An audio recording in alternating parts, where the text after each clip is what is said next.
La entrevista que tenemos con José Villa, delegado de la Comisión Interna de Tenaris de Avellaneda. José Villa, ¿estamos en comunicación? Sí, ¿qué tal? Buenas tardes, ¿cómo están? Bien, bien. Bueno, queríamos que nos cuentes un poco cómo se originó y cómo se desarrolló el conflicto en San Nicolás, en Ternium Siderar. Sí, cómo no, mira, yo hago una aclaración para empezar a hablar, digamos. Yo, como bien dijiste, soy comisión interna de una de las plantas que tiene Tenaris, que está en Valentín Alsina, que es la fábrica CIA, una fábrica histórica, perteneció al grupo Cianditela en su momento, en el inicio, ya por el año 48. Nosotros la información que tenemos es la que podemos ir recabando de acuerdo a lo que vemos en las redes sociales, más alguna charla que pudimos haber tenido con compañeros de alguna terciarizada que también han estado trabajando en planta en algún momento en los últimos meses. Esto arranca con un problema muy grave que es el tema paritario, y que la paritaria en siderúrgicos no se cerró y ya viene ya de muchísimos meses retrasada, desde el año pasado.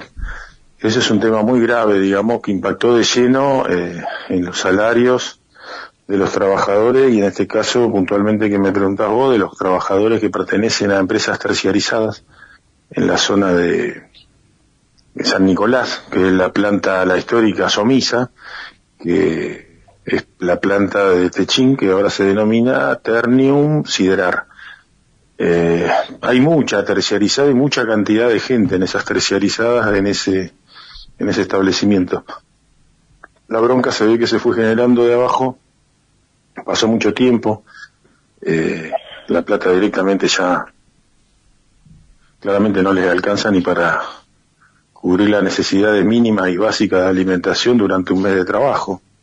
Entonces estalló el conflicto y evidentemente fue escalando de una manera que entiendo que no se lo esperaba a nadie. Eso es lo que yo sé y tengo conocimiento de esa situación. Pero claramente que es una situación que sale a la luz por la bronca y la voluntad de los trabajadores, digo, por una cuestión de la base, claramente de la base. Entonces nada, estamos alerta y atentos a todo lo que va pasando. La Comisión Interna de la Unión Obrera Metalúrgica, ¿cómo jugó en este conflicto al principio? En relación a San Nicolás, claro, es bastante complejo eso de comisión interna, porque está la comisión interna que responde a los trabajadores efectivos de planta, y después, si no entiendo mal, cada terciarizada tiene su comisión interna. La mayoría de todas esas terciarizadas pertenecen a la Unión Obrera Metalúrgica. Entonces es mucho más complejo el tema, viste, que sea solamente una comisión interna que pueda manejar ahí los hilos por abajo para que la gente reclame, digamos. Está muy diversificado. Y eso fragmenta la posibilidad de resistir, ¿verdad? Sí. Todas estas palabras difíciles que uno como laburante le cuesta decir, está fragmentado, está dividido. Sí, sí. Y esa fue una estratégica jugada que vienen haciendo todos estos personajes nefastos que tenemos como empresarios, empezando por el señor Pablo Roca. Y algo que nosotros, por ejemplo, en Valentín Alsina, yo hace muchos años que estoy acá trabajando, nosotros venimos dando una lucha grande históricamente, el gobierno que esté. Nosotros siempre hemos luchado tanto por las condiciones de trabajo como por el salario, y la diferencia se nota, lo que es a lo largo del tiempo dar una lucha de este tipo que no darla, o que esperar simplemente que las situaciones se resuelvan en base a paritarias nacionales, donde yo diría que poco y nada tenemos de participación los trabajadores. No se hacen congresos de seccional donde se debatan cuál es la paritaria que vamos a discutir ese año, no se pone al tanto de las negociaciones.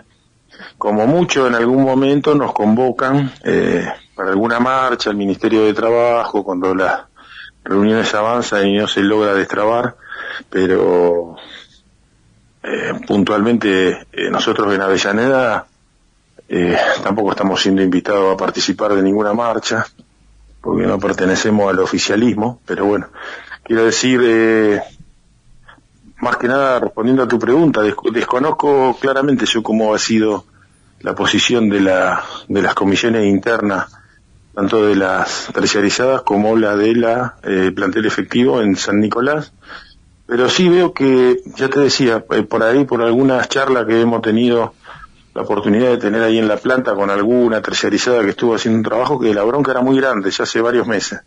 Sí, sí. Era muy grande porque no le alcanzaba la plata, digamos, acá no, ese es el punto. No alcanzaba la plata, cobrando 600.000, 700.000, 800.000 pesos por mes. Lo que históricamente era que el trabajador decía, bueno, hago un esfuerzo, me sacrifico, quiero hacer horas extras, y hago, en vez de 8 hago 12 horas, todos los días que me puedan dar horas extras, y con esa diferencia puedo conseguir armarme un sueldito. Tampoco llegan. Entonces esa es la gravedad del hecho, en un lugar donde los millones de dólares nos pasan por las narices. Los compañeros están adentro de los puestos de la fábrica, en los puestos de trabajo, y viendo cómo se amasa fortuna y fortuna desde que ingresan hasta que se van. Entonces digo, esa es la bronca, que es mucha, por eso creo que, espero también, tengo expectativa que los compañeros delegados de esas comisiones internas estén a la cabeza de esos reclamos, pero sí sé claramente que los trabajadores encararon y bueno, y están en ese reclamo, y después uno ve videos, digo, yo recuerdo que en los 90 que empecé a trabajar también me acuerdo que había el conflicto porque le iban a privatizar a Somisa, y en un momento determinado, tu compañero debe recordar, el que estaba de interventor era Triaca. Claro.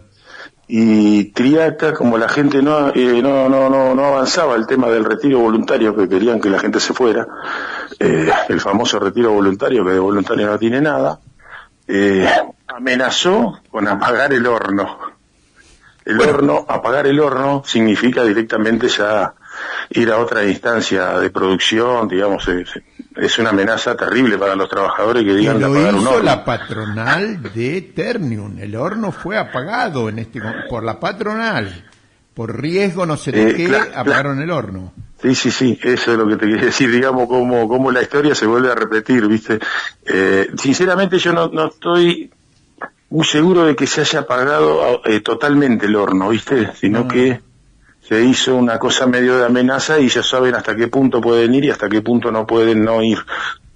O lo mismo que iban a cerrar la fábrica, o lo mismo que van a traer bueno, todas las amenazas habidas y por haber, para que nosotros bajemos la bandera de la lucha y aceptemos ser esclavo, porque es mejor estar adentro siendo esclavo que estar afuera juntando basura. Yo ya no sé cómo explicar estas barbaridades que dice esta gente, que realmente, vuelvo a lo mismo, los muchachos cuando entran a la fábrica, hablo de cualquiera de las plantas del grupo Techín, ven pasar los millones de dólares por su nariz. Ayer el jueves hubo una movilización con la solidaridad de importantes sectores de la población de San Nicolás.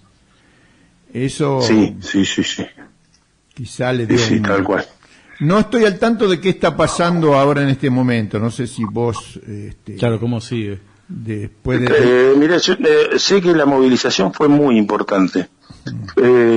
San Nicolás nunca se caracterizó por abrir mucho las puertas a nada que no sea peronismo ultra ortodoxo de derecha, históricamente, ¿no? Sí. Muy distinta la vida de la historia de la UON, tanto en Villa Constitución, que es cercana, como lo que es San Nicolás. Y un detalle de color, si queremos ponerle así, que en la marcha del otro día hasta participó una columna del Frente de Izquierda, impensado en otro momento, y eso yo no creo que haya sido simplemente por una buena predisposición, sino porque se le va yendo de las manos y las bases se van revelando y se van mostrando lo que tienen que mostrar, digamos, que el coraje y la valentía de una clase obrera que en este país no es ni la primera ni la última vez que lo va a hacer y que ya lo hizo. Hay muchas historias para contar de eso, que la clase obrera marcó la diferencia. Pero bueno, yo estando Daniel ahí presente, me gustaría que la cuente él más que yo, digamos, yo lo he leído a él. No, acá no han, lo que dijimos hace un ratito es que nos han instalado que la clase obrera industrial no existe más. Pero eso es una teoría. La realidad es que los obreros de Ternium están de huelga. Por eso que estamos hablando de esto. Sí, tal cual. Sí. No sé, como decimos, hay mucha teoría, mucha cosa que... En un momento que había muerto, no sé, las clases sociales, que muere el trabajo, que muere esto, que muere el otro, pero eso no es así. Tampoco digo que estemos en la misma situación que estuvimos en la década del 70. Justamente hoy hablaba con un compañero joven en fábrica que es un nuevo delegado y charlábamos un poco de eso. Son distintos momentos, distintas situaciones. Corrió mucha agua bajo el puente, digamos, desde aquellos gloriosos 70 con tantas luchas que se dieron. Después vino la dictadura, vino el menemismo, bueno, todo lo que venimos viviendo en estos 40 años de supuesta y hermosa democracia, donde ni se come, ni se estudia, ni se educa, ni venimos cada vez peor. Pero yo creo que en definitiva digo, los trabajadores aparecen, y cuando aparecen estos trabajadores en grandes empresas, no digo que soy muy cuidadoso con esto porque me parece muy valioso todas las luchas que se dan, sean estatales, sean desocupados, toda la clase. Pero es muy importante que nosotros los trabajadores industriales también estemos ahí mostrando la presencia y rompiendo esas famosas teorías de que no existe el trabajador industrial. Compartimos, José, eso todo lo que ha dicho, y en particular esto último. Unas palabras finales para saludar a la audiencia de Todos los Fuegos. Bueno, le mando un saludo grande. La verdad que te agradezco, Daniel, digamos, que me llames, porque nosotros no estamos pasando bien, ¿viste? Nos estamos pasando bien por todas estas políticas que se vienen aplicando y que por ahí se escucha gente que dice, bueno, la mayoría no tenía esos derechos, no tenía una vacación, no tenía un aguinaldo, que tampoco son cosas mínimas y derechos mínimos que debemos tener y que costaron mucho conseguir y fueron muchas luchas.